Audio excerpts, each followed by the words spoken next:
Well, howdy, ladies and gentlemen. Welcome back to economics class. So today we kind of want to talk about organized labor, or the labor union, and kind of its role in the economy, and a little bit about its history. The labor union, the idea, it's a little bit of a descendant of the medieval guild system. In some ways, it's a little bit of a predecessor to it. But it really kind of emerges in its modern form during the Industrial Revolution, during the early 1800s in particular, as you might remember from world history a couple years ago, or even kind of talking about it a little bit in American history last year. Capitalism, industrial capitalism, was one of the greatest gifts that God ever gave to mankind in terms of raising the standard of living and raising the overall standard of riches and so forth. In the long term, but in the short term, when it got started, you would not have wanted to be working in those factories, right? It was a bad deal. You had extensive child labor, which was bad for adult workers because it gave them more competition. It was bad for the kids because, for obvious reasons. We're talking to the point of like literally children the age of 9 having to work, 12-hour days. We're talking about a situation where you didn't get any overtime. Like overtime wasn't a thing. The 40-hour week wasn't a thing. And so conditions were difficult, and a lot of times there was very poor safety, particularly in mining jobs and stuff like that. And so the response, and on top of that, so the problem was obviously these jobs, which were terrible, were still the best that people could do, or else they wouldn't be doing them, right? So if they could make more money doing something else, they would be doing it, but they're still stuck with this. But it's a really bad situation. It's not an enjoyable life. So what they began to do is they say, I don't have a lot of leverage to negotiate because I'm one worker is thoroughly replaceable. We talked in the last couple of videos about the idea of replaceability being like one of the key things about keeping your wages high. If I just say I quit, unless I'm some kind of exceptional worker, that's not really going to bother the boss. And if I am an exceptional worker, he still might not want to make an exception for me because he doesn't want to set a precedent, right, by paying me significantly more than somebody else. Pardon. Had to spit, couldn't stop it. I know that's gross, I'm sorry. So, this is why I should do the videos inside, I suppose. But I actually kind of like this more, to be honest. Maybe we'll keep doing this, I'm not sure. So with that being the case, they said, what if we all formed a union where we spoke as the workforce as a whole, because the guy that owns the mine may not mind one coal miner quitting, but if all the coal miners were threatening to quit at the same time, now we've got a different thing, because he needs us at some level. I need the boss more than he needs me, but the boss needs us at the same amount as he needs us. You're right. Does that make sense? So I asked like you could answer. So the idea was it's a bigger deal to deal with your whole factory or your whole mine shutting down than not. So what they formed this organization called the Labor Union, the goal of which was to negotiate based on the interest of the worker, not necessarily the business. Now, obviously, if you were a smart labor union, you would still want the business to be doing well so that they wouldn't go out of business. But you also were typically agitating, if the business was making a lot of profit, you were agitating to get a lot of that profit redirected toward workers as pay raises or benefits or things like that. And I'm going to be critical of a lot of aspects of modern labor unions toward the end of the video here, so let me come out and talk about the good things that were done before I get there, because the labor union movement certainly made some significant contributions to making life easier for the American worker, right? So, the idea of the 40-hour week, people working from 9 to 5 in a day, and then if you go above that, you get overtime. That was entirely the product of labor agitation. The idea of the minimum wage, which, I've got some questions about because it contributes to unemployment. But the minimum wage was the result of labor agitation. A lot of the, untaxable health benefits that you get, like health insurance and stuff like that, are negotiated with, the labor movement at a point in time until it became standard, and now even people that are non-union shops will try to, bring in things like that to appease people. So they did a lot of good, and there was a very real problem. I once knew an old man who from Kentucky. I'm sure he's gone to be with the Lord by now, but he was a coal miner like back in Depression times, and he was saying that like. And I've seen things in sources to make me think that he was not woofing when he said this either. That he used to be paid I think it was like a dime, or a dime or a quarter per ton of hand shoveled coal that he mined out. That's not right. That's not okay to be paying people that little. Obviously, it must have been the best job they could find, or they wouldn't have taken it. But at the same time, I would not want to be an employer standing before the Lord and him saying, "How'd you treat the people that you had responsibility for?" And say, "Oh, I let them hand shovel coal for a quarter, for per ton. That's 2,000 pounds." So when the labor unions got started, there was a problem.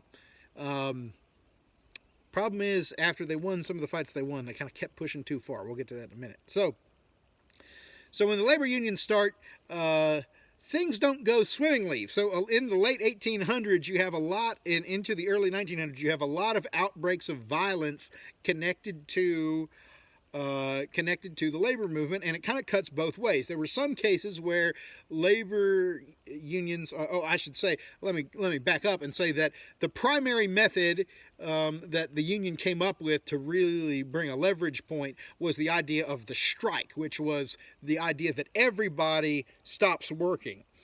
Now, complicating factor is if the union decides to strike, then what happens if one person doesn't want to, right? So the people that would break the strike and go to work anyway became known as scabs, was the pejorative name that they gave them. And in reality, and this is what part of where I have a little bit of a problem with the unions, even for the good they did do, is that if you're a person that you just are like, I feel like I need to go to work, and you cross the picket line, you were then treated as a traitor, oftentimes physically assaulted, literally. So strikes sometimes would turn violent because, you are the owner of the factory. You've put up the money to start this factory. You're paying everyone's salaries, and they're refusing to work. And so you're going in like, why is my factory not running? And you have all these cases of people that sometimes would tie themselves up to machinery so they couldn't operate it without killing them and all this kind of stuff. Sometimes, strikers would start to riot, and they throw things and break property and sometimes hurt. But then the bosses were really, really bad about the violence too. So maybe if you watch some Westerns, you might remember the Pinkertons. They were the first private detective agency in America. The whole private eye came from the fact they had this big eye symbol that was the logo of the Pinkertons. And they became bounty hunters who did a lot of chasing down criminals in the Old West. But back east, a lot of what they did was basically be goons for the company to beat up strikers. So the great, folk singer Woody Guthrie, who, has like dozens of songs that he wrote about different times that Union thugs had either killed a Union member or attacked a Union. Now, he also was a communist, so take it with a grain of salt. But the reality is that factually happened a lot. Now Woody was not writing songs about, the times that the strikers were riding against the, hardworking business owners too, right? It was kind of one-sided, but that doesn't mean it was false. There really were a lot of cases where, companies there was a case of a coal mine, in it was either Kentucky or southwestern Virginia. I can't remember which it was, but like literally the mine and the union like literally hired guns and were shooting at each other. Like it was an actual like war. So the most famous of all these outbreaks was probably the Haymarket riot in Chicago in 1898, I want to say without looking. Late 1890s. Pinkertons were involved in that incident. But I mean, there was a lot of violence, a lot of rough stuff on both sides. And the problem was, and typically during the 1800s, the government tended to side with the business owner.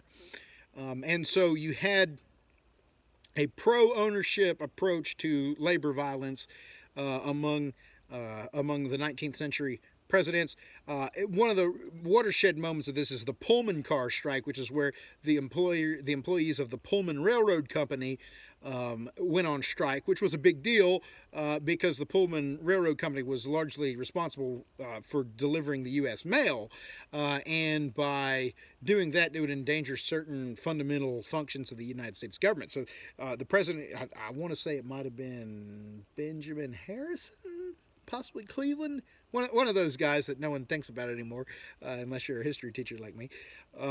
They kind of ordered the strike to be over and said, if we have to use the army to do it, we'll do it. Theodore Roosevelt comes in, who's the first of the presidents of the progressive era, and he kind of shifts policy in a big way, and he actually becomes the first president to take the side of the labor union in one of these disputes related to a mine, and again, kind of uses the argument that particular enterprise was vital to security. And so, next thing you know, you have this situation here where things have kind of flipped, and the unions are ascendant for a period of time. In a couple kind of landmarks in their organization, you had the Norris-LaGuardia Act of 1932. A lot of this is going to be connected to the New Deal of Franklin Roosevelt. Outlawed the practice of hiring only workers who agreed not to join the union. So it used to be, there was that time where, a boss could say, I'm not going to hire you if you form a union, and then Norris-LaGuardia undid that. Now that has since been, repealed in different ways. I'm pretty sure we'll talk about that in a minute. You got the National Labor Relations Act, known as the Wagner Act. It protected the rights of workers to form unions and also to use strikes. So you couldn't, in that case, be fired for striking if you're working in the private sector. Public sector is a different deal. We'll talk about that in a second. The Fair Labor Standards Act set a minimum wage. That's one of the really important regulatory laws that ever passed. 1938 Fair Labor Standards. So that set the minimum wage. Required extra pay for overtime work, and banned most child labor. And so coming into World War II, the unions were kind of at the height of their political power. After the war, there were some changes. So in particular, in the 40s, a law was passed when Truman was president, although Truman did not support it. He vetoed it and was overridden. A law was passed known as the Taft-Hartley Act that took away some of those protections. It limited union activities, and part of the reason they did that was there were certain businesses that they thought were vital for national security that didn't want to run the risk of them striking in the midst of this new Cold War scenario. And the other thing is, labor unions were starting to, over a period of time, the labor unions start to lose some of their cachet. So they were a very respected institution at one point in time, but they start to lose their reputation, and for some very good reasons. One of the reasons was, from the beginning, the labor movement had a lot of radicals involved, either anarchist or communist. Now, there's a lot of good labor union leaders that were neither, and some of them worked really hard to drive communists out of their unions. However, there was always that radical element within the labor union. The hard left, like the Marxist left, were deeply embedded into a lot of these labor and worked really hard to do that. So that was one thing. Another thing is the mafia really got their hands in a lot of the unions, particularly ones like the Teamsters and stuff like that. And where so let's say you've got a unionized business. Well, the mob saw if they can seize control of that labor union, either through bribery or threats or whatever, now that business literally has to do whatever they want. So, for instance, the truck drivers union, I'm pretty sure this is a real thing that happened, if I'm not mistaken. Truck drivers union is a unionized business in New York City. Everyone who was a delivery driver was in the state of New York was in a certain union. So the mob gained control of it, either through bribing the leadership or by threatening the leadership to do what they say or else. See, you have a beautiful house here. It'd be a shame if it burned down tomorrow. That whole thing. So, the mafia wants a certain cut, and then they want the businessmen to pay them a certain thing, and so some mafia goon shows up at the house and says, hey, we want you to, pay us this cut of your profit, or it'd be a shame if, everyone went on strike and your whole business was shut down for days at a time, right? So, so the mob really infiltrated these labor unions, and they made a lot of money using their power within the labor union as a means of extortion. The third thing is that some of the demands started to get a little ridiculous. Part of the reason why companies like General Motors and Ford had to kind of be bailed out by the government in 2008 after the financial crisis is because while companies like Toyota in right-to-work states, and we'll talk about what that means in a minute, it basically means states where you don't have to be in a union to work a place. We're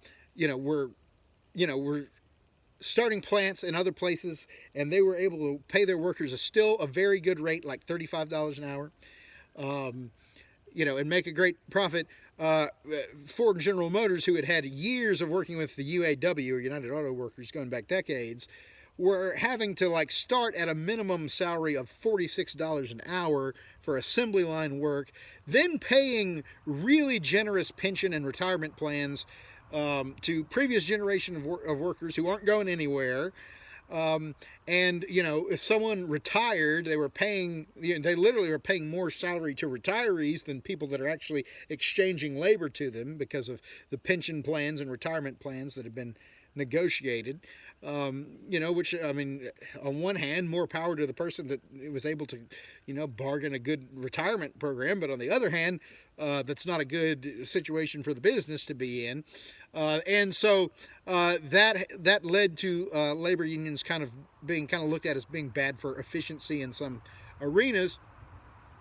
In particular, there was a practice that they called feather bedding, which is where the union would often require employers to hire more people than they needed or to keep more people on. So, they would threaten strike if there were layoffs, but, really economically they needed to lay off employees.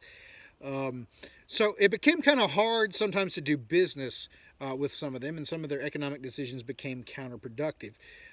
So all of this leads to the unions losing a certain amount of cachet or social capital, which leads to a movement away from favoring organized labor. And this especially accelerates during the Reagan-Bush years and has continued since. Obama tried to roll back some of it, but didn't get as far as he wanted to. He had some proposals that, if they had passed, would have greatly empowered labor unions at the expense of non-union labor, but it didn't go anywhere with the Republican Congress. So a lot of states began passing what they call right-to-work laws, and the significance of that.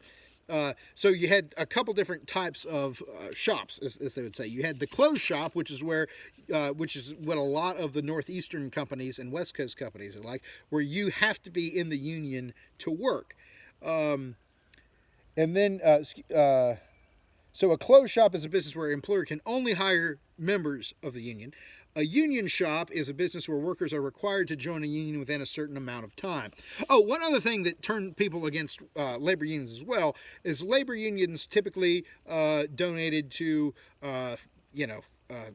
political parties for the sake of having a representative of their interest in Washington and in state capitals, and they overwhelmingly favored the Democrats because the Democrats have been a major part of the labor unions had been a major part of the Democratic coalition since the 20s and 30s. So because of that, maybe even actually, I say that's probably too recent. Going even further back, because the Republicans of the 1870s, 80s, 90s were very much pro ownership. They were the business party.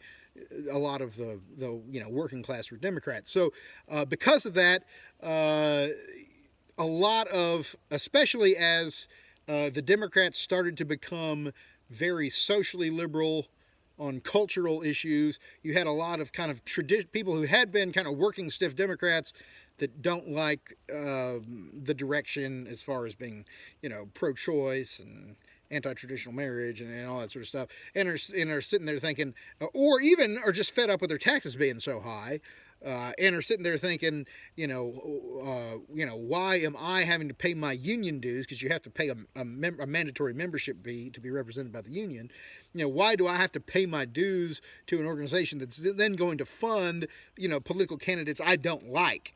And so you notice that a lot of the red states became right-to-work states. So what a right-to-work law is that it makes it illegal for a company to be a closed shop, meaning a union cannot, in the northeastern states and on the West Coast,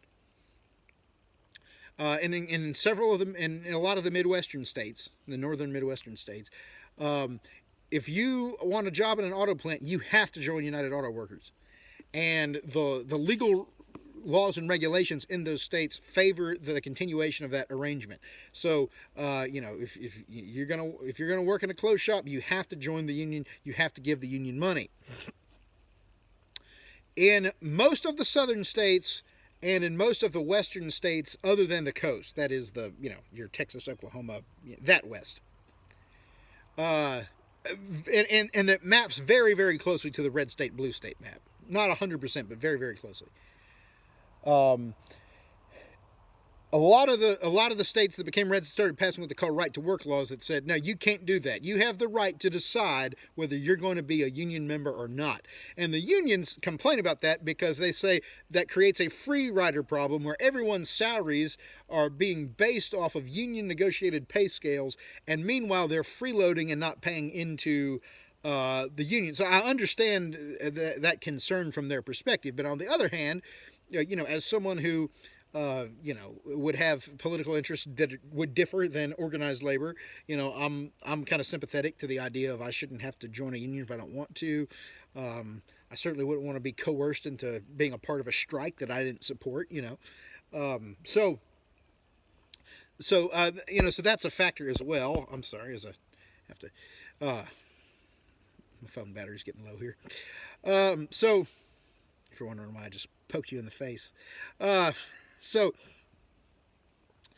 that leads to the right to work. And a few years ago, West Virginia, which is the most diehard union state in the country, actually passed right to work. And I never would have thought that I'd have seen the day that happened. So when that happened, that really goes to show you how much momentum they're getting, because that's a state that's, their whole economy is dependent on coal mining, which is one of the traditional union jobs. So that seems to be the direction things are moving, at least in kind of middle America. So a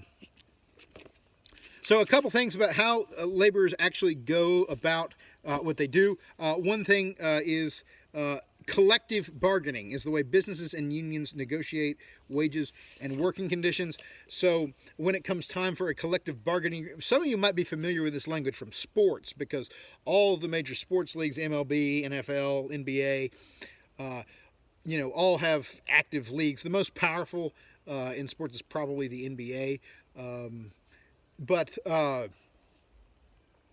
Although the baseball league was the baseball union was pretty influential in the 90s and 2000s. NFL has the weakest by far. They don't have much say with leadership. Some of that is because, again, NFL players more replaceable because there's a lot more on a team than in an NBA roster where you have 12 guys. You've got more than 12 guys on special teams in the NFL. So. Anyway, so because if you follow sports, you might be familiar with the collective bargaining agreement, which is basically the deal that negotiates. A lot of times they'll negotiate pay salaries in such a way that you're due for an automatic raise at certain levels of experience and so on and so forth.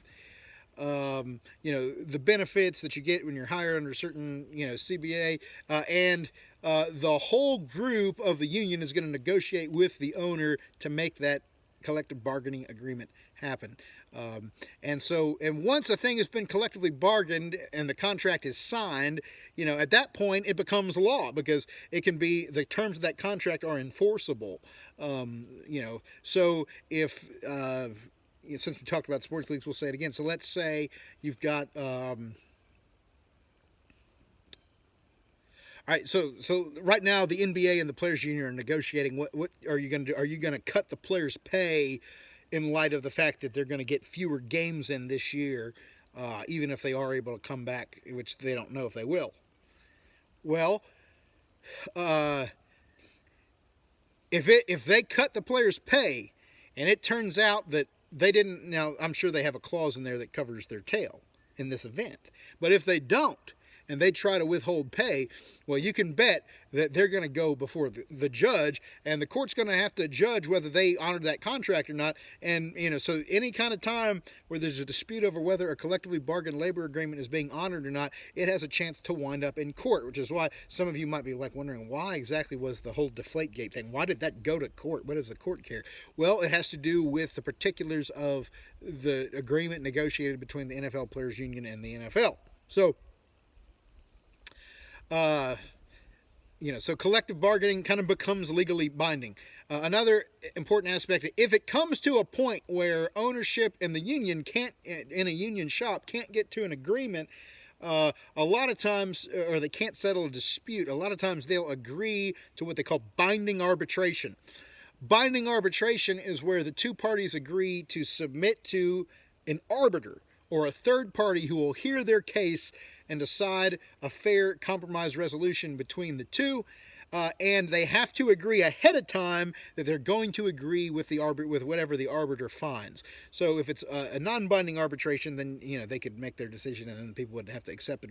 But if you sign a contract saying you're going to binding arbitration, you have to stick with the arbiter's decision whether you lose the case or not. And so that's a big part of how unions work for in the labor market. One other note, that your book didn't have a section on this, but I think it's important, is the public sector unions are a little bit of a different deal. So public sector unions represent government employees, and the biggest examples of these are the National Education Association, or the NEA, and the various policemen's unions and so on.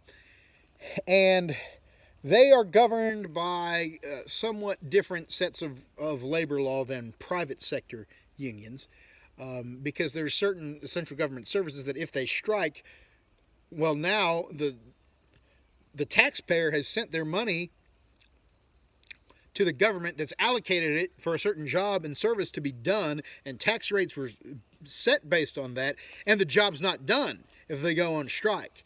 And so I am very much opposed to the ability to strike of public sector unions. That's a highly debated topic. There was a case a few years ago in a state where all the teachers the public school teachers union went on strike in that state. I think that's a dangerous precedent, because there was one time in the 1970s where the NYPD tried to go on strike, and it was just chaos in the streets.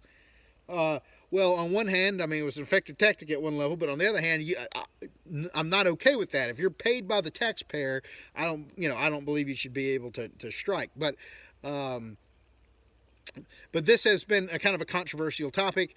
There was a referendum in Wisconsin back when Scott Walker was the governor a few years ago that actually took away the right of public sector unions to strike, in a state that, again, had been a very strong and pro-union state.